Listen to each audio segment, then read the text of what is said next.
Welcome to this edition of Labor Vision. I'm Bob Delaney, Executive Director of the Institute for Labor Studies and Research. Labor Vision, a production of the Institute, focuses on topics of importance to working Rhode Islanders. We hope you enjoy this edition.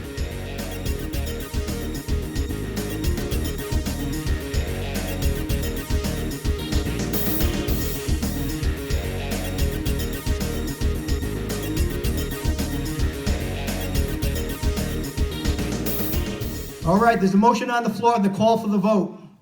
All those in favor of rejecting this company's proposal in authorizing Local 328 to strike, please stand.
Brothers and sisters, thank you.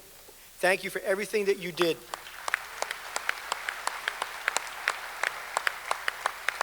I cannot tell you how proud I am to stand here as your president after everything that we've been through the last year. You people are amazing. Like I said, the things that you do in your stores on a daily basis, the things that you did during that strike, the things that you do to support the community and support your brothers and sisters touches my heart on a daily basis. And I can never be prouder than to be the president of this local union. I think we're the finest local unions in New England, and I say that with presidents of other New England locals here in the room, so they may disagree with me, but but I think we are one of the finest local unions in New England, and thank you, brothers and sisters. I hope you enjoy the rest of your conference. At this time, I would like to introduce your Secretary Treasurer and my friend, Domenic Pontarelli.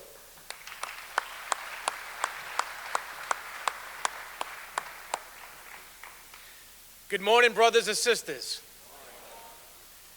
First of all, I'd like to say that I'm proud to be the Secretary Treasurer and work for a great leader like Tim Melia. Each and every day, his whole mindset is to make the membership proud and work hard for every one of you in this room today. And along with Tom Hutchinson, I just want to say that we have the best local I've been part of. For 24 years, the best leader I ever been with.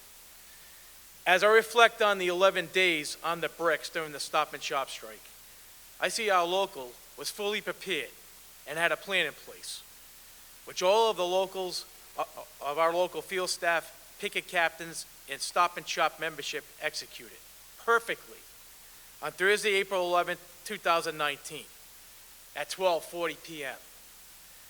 We gave a 20-minute notice to the picket captains to pull the members and set up all 76 picket lines. Within minutes, everyone was out of their store and on the lines holding a picket sign. The most concerning thing that gave me sleepless nights before and during the strike was safety. And happy to say and to report, no one was arrested or hurt, 0 incidents, and everyone was safe for the 11 days with our battle with this greedy company.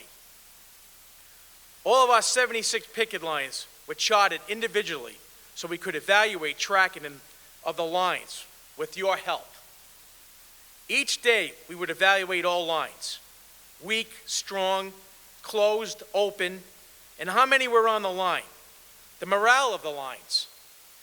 Picket lines needed to be staffed and maintained all day long, rotation of people, and all that was executed to the letter. That's what you did during the strike. Executed to the letter. Thank you. Community support. This was the key, having a community support us during our plight. With your help and your total support, they stood behind us from the local businesses, the private citizens, and to our political friends, many of which we have supported and worked on their campaigns. Join us to support us on our job action. The labor movement stepped in. Every union in this state of Rhode Island and Massachusetts stepped up. And once again, we were all reminded, an injury to one is an injury to all.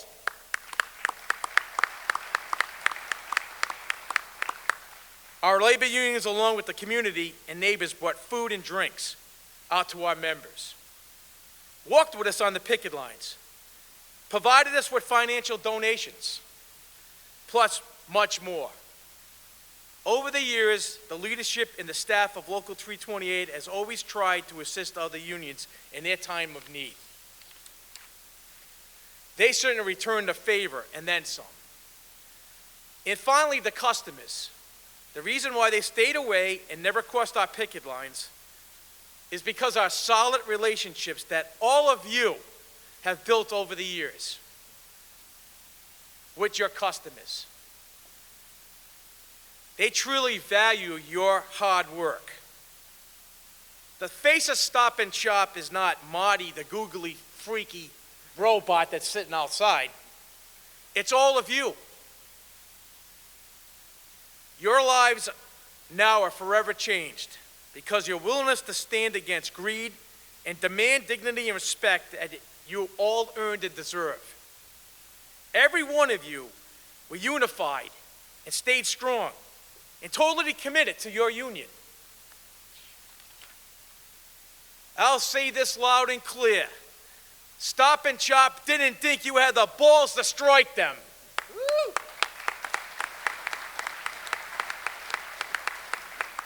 And oh boy, were they wrong. All of you in this room are the heroes of Stop and Shop strike. every single one of you, thank you, and staying unified, staying strong, and committed to your union, my brothers and sisters. You are the union. Thank you.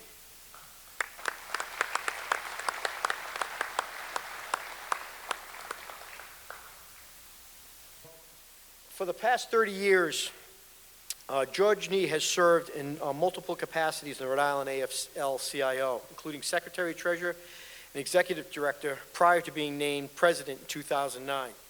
Prior, George served as a full-time President of the Service Employees International Union, SEIU, Local 76. George is a graduate of Rhode Island College and is active on many government and community boards and commissions. George can be seen regularly at the Rhode Island State House, where he lobbies tirelessly on behalf of workers in Rhode Island. Please join me in giving a warm UFCW welcome to our Rhode Island AFL-CIO President, George Nee.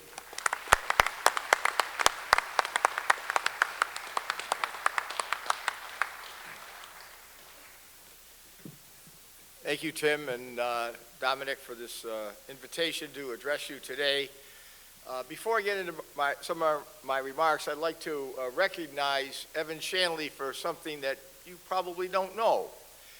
As a state rep this year, and he's been up there for a couple of years now, he became a champion for a group of people who need a voice and don't have a voice in our society. And those are the developmentally disabled folks and the people who care for them, who are seriously underpaid and live in the shadows of our society. And Evan became a champion for that group this year, and through his efforts and Senator DePalma in the Senate, they got the reps and senators and the governor's office involved in a campaign that we were a part of. And those people in this year's budget got $1 an hour extra out of the budget because of his efforts. So, Evan, thank you.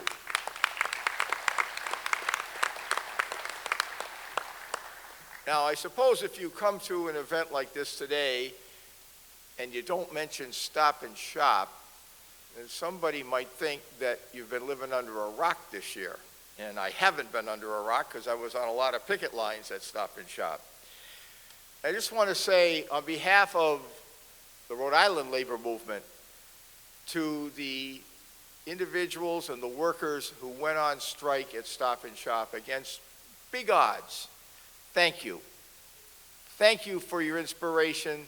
Thank you for your courage, because not only did you win for yourself and your families and your other brothers and sisters in the UFCW, you won for everybody. You sent a message to corporate America that corporate greed is on its way out, hopefully as soon as possible. But you stood up, and other unions came to support you. And they not only supported you, but they learned from you.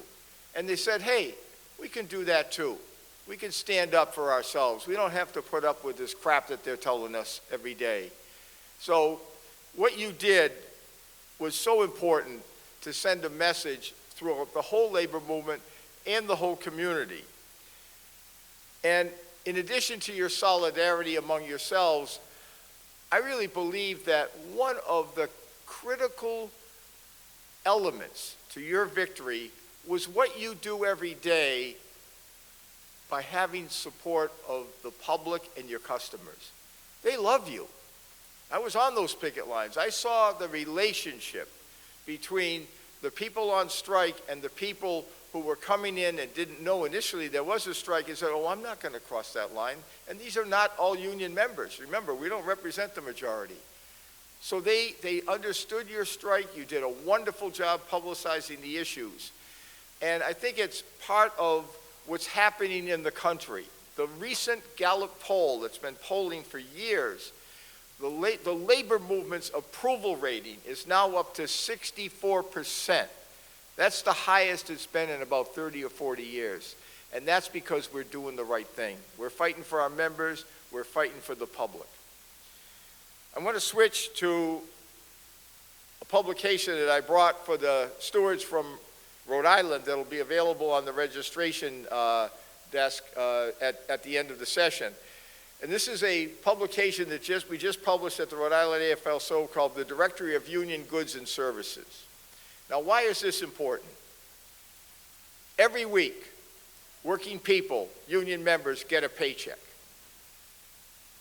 You have a lot of power with that paycheck.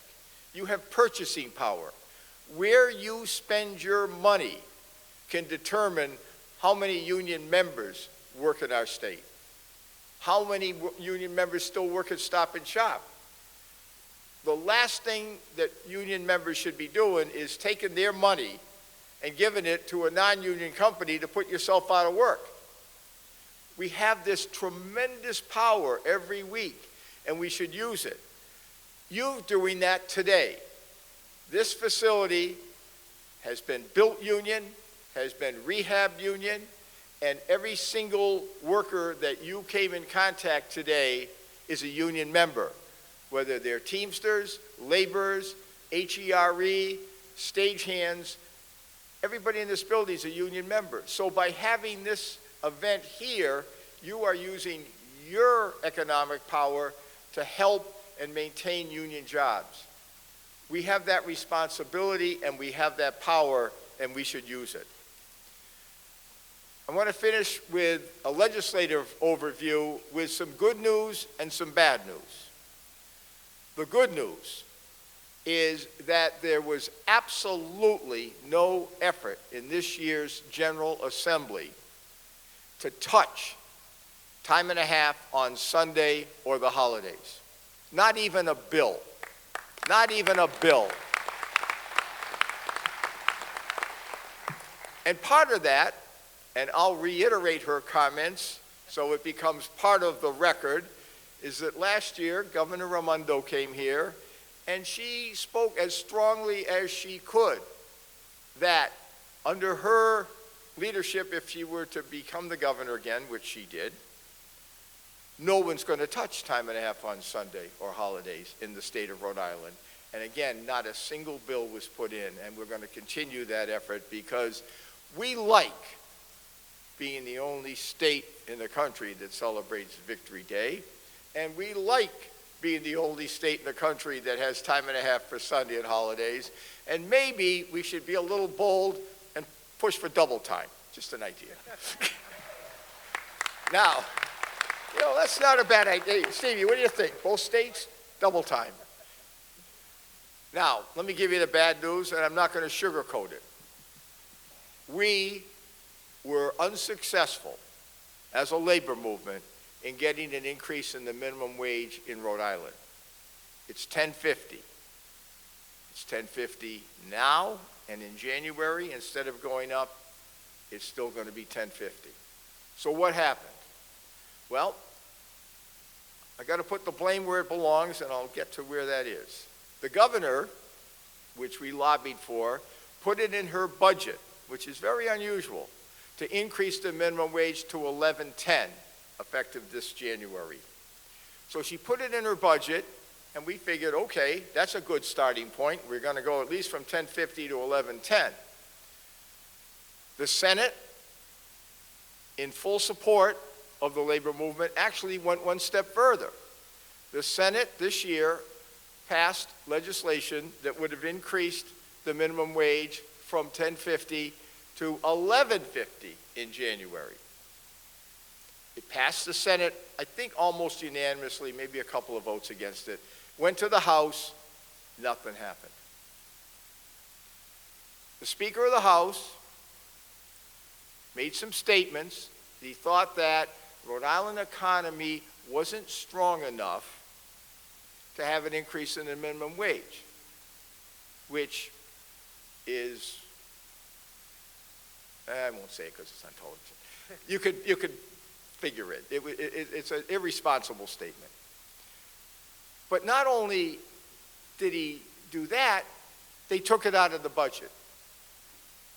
So instead of at least having it in the budget, which we were almost, and this is, again, you have a Democratic House, a Democratic Senate, and a Democratic governor, and they took the damn thing out of the budget. So as a result of that, there is no increase in the minimum wage in Rhode Island coming up. Now, what does that mean for our economy? It means that we live in a regional economy. Massachusetts and tremendous credit to the Massachusetts AFL-CIO and UFCW up there for their work.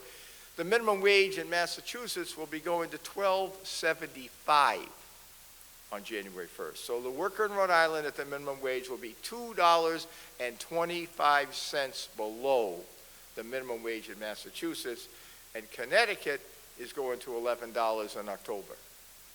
So we got our work to do. I'm very unhappy about it. I'm upset that the Rhode Island Democratic Party didn't speak up when they should have.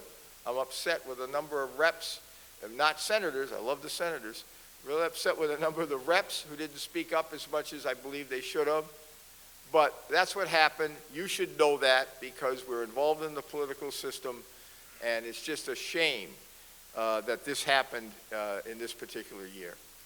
So I want to on that, I also want to let you know that on behalf of the AFL-CIO, we are fully supportive of the efforts that you're going forward with on the marijuana legislation to make sure that if and when, and it probably will be when, marijuana is legalized, your organization has already taken an active role. You've already represented some workers. We want to make sure that workers have the right to organize in that industry and workers have health and safety protections because it is a dangerous industry. So with that, again, thank you for what you did. Thank you for your inspiration. And it's just an honor and a pleasure to have you as part of this great labor movement. Thank you. Thank you, Jeff. I appreciate it. Our next speaker really doesn't need any introduction. Steve Tolman has been here before us and has spoken and is one of the most powerful speakers that I have ever had the pleasure to hear. Steve is a former state legislator who served in the Massachusetts Senate from 1999 to 2011, representing the 2nd Suffolk and Middlesex districts. Steve also served in the Massachusetts House of Representatives from 1994 to 1998. Prior to serving in the Massachusetts legislature, Steve was a commissioner for the Watertown Housing Authority and a member of the Democratic State Committee. On October 6, 2011, Steve was elected president of the Massachusetts AFL-CIO. Steve's labor career has included being a labor representative and legislative director for the Transportation and Communications International Union since 1977, as well as a porter and clerk with Amtrak from 1972 to 1975. Steve attended the Harvard Trade Union program in 1980 and earned his bachelor's degree in 1999 from the University of Massachusetts in Boston. Please join me in giving a warm Local 328 welcome to the president of the Massachusetts AFL-CIO, Steve Tolman. Thank you very much. Thanks again. And Domenic, thank you very much. All right. Good morning, brothers and sisters. That is a UFCW good morning, and I am so honored to join my brother George, who I have to admit candidly in the entire nation, he is my favorite state Fed president. He's committed, he's a leader, and he's been a mentor to my brother and I when we were younger coming up, and it's always a pleasure to share a stage with him. When I sometimes would come here, I would say UFCW is the best union in the nation. And it reminded me very much of my union. I was the Brotherhood of Railway and Airline Clerks, which unfortunately the computer did a number on us in the 70s. It annihilated us from hundreds of thousands of members to 30,000 maybe. And I can tell you, my union, my national president was where I got touched, hearing him speak. And I know I've said it to some of you, and I know you've heard it, but I'd be remiss if I didn't in his honor, because this guy, Freddie Kroll, would have taken over the labor movement in 1980 when George Meany was leaving. And instead, in 1981, we buried him with leukemia. But he was 45 years old and was a dynamite leader. And what he said was real simple, and it just made all the sense. And I know it's true to this organization and to all of you because I know what you did with Stop and Shop, and I'm going to touch on that with my remarks. But Freddie Kroll said that the role of a union representative is not just in the workplace. It's in the community, it's in the churches, it's in the schools. It's in the Central Labor Councils and the AFL-CIO. It's in the Democratic Party. And he said, yes, sometimes the Republican Party, and there was kind of a hiss across the crowd. And he paused. And he said, you have to balance all that activity by being a good parent. Well, sisters and brothers, I was mesmerized. I had goosebumps from my feet to my earlobes. And then when I tell you that, I know you did that. I know you've lived that way, because what happened in April 11th, it would have not happened if you didn't build relationships with your customers, those of you that are at Stop and Shop. It would have never happened if you had your head in the sand and weren't active in the community.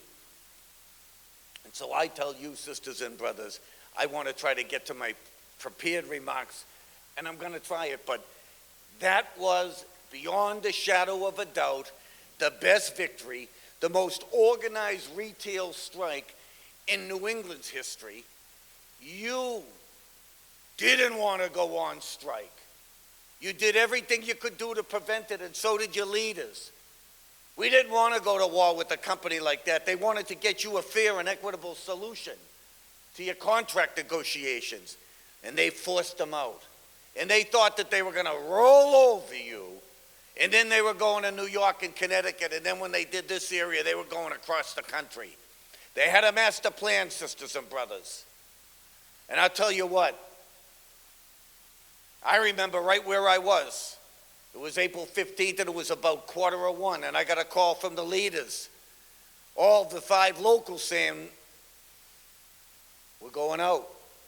1 o'clock, we're going out. And I got nervous. I said, oh my God. And I know everybody was nervous, because nobody's ever comfortable doing something like that. But what happened? Everybody showed up on the line. Empty shelves, empty aisles, empty parking lots. You shut down the Easter holiday and the profits that they were going to make. And we all, let me tell you, for those 2 weeks, we were all on the lines.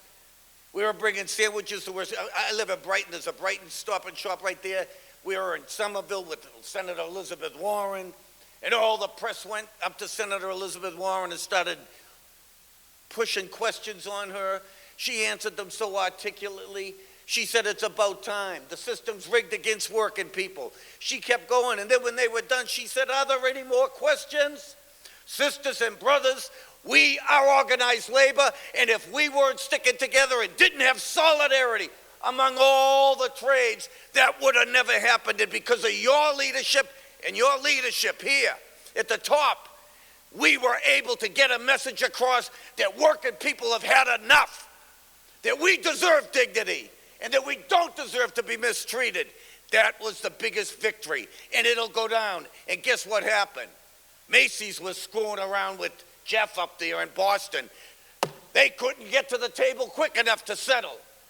So these strikes and these actions that you stood so proudly with all of your sisters and brothers, and I say that because let me tell you, I know, I was at the rally in Dorchester when we had the big rally there. Every single union in Rhode Island and Massachusetts were there, present and standing proud for each and every one of you for the sacrifice that you made for everybody else. So I say congratulations. Woo! That's it. That's my speech. I'm done. In working on Labor Day, and I think I had a good message on Labor Day. I don't want to deliver that here. You got a flavor. But sisters and brothers, solidarity is the secret to that success. You each respected each other, and everybody respected you. And the humanity, understanding the humanity and love of each other and all of us are the seeds to solidarity. Without it, and they want to divide us. They want us not to like each other. They want us to be jealous of each other. They want to make us think that we're not all equal or something like that, but we are. They'll do everything to divide us, because if they divide us, they win. And I love Martin Luther King and all his quotes. Several times I've quoted him. And I was looking through this book, and this quote I never saw before. I want to share it with you because I think it is really the secret to who we are. Martin Luther King said, when we look at modern man, we have to face the fact that modern man suffers from a kind of poverty of the spirit, which stands in glaring contrast to his scientific and technological abundance. We've learned to fly in the air like birds. We've learned to swim in the seas like fish. But we haven't learned to walk the earth as brothers and sisters. And sisters and brothers, that is the secret to our success. As the president of the AFL-CIO, I am honored to be with you, and I stand firmly committed to saying that UFCW rocks. You're a great union, and you're a great union because of educational programs like this, and you're a great union because you demonstrated to everybody in the United States and the world that a company from Europe is not going to come in and lower your standard of living. God bless you. Thank you very, very much. Thank you, baby. I love you. Thank you for joining us for this edition of Labor Vision. We appreciate your input and encourage your comments. Labor Vision can be seen on this channel 3 times each week, Tuesday at 7 p.m., Thursday at 8 p.m., and Saturday at 5 p.m.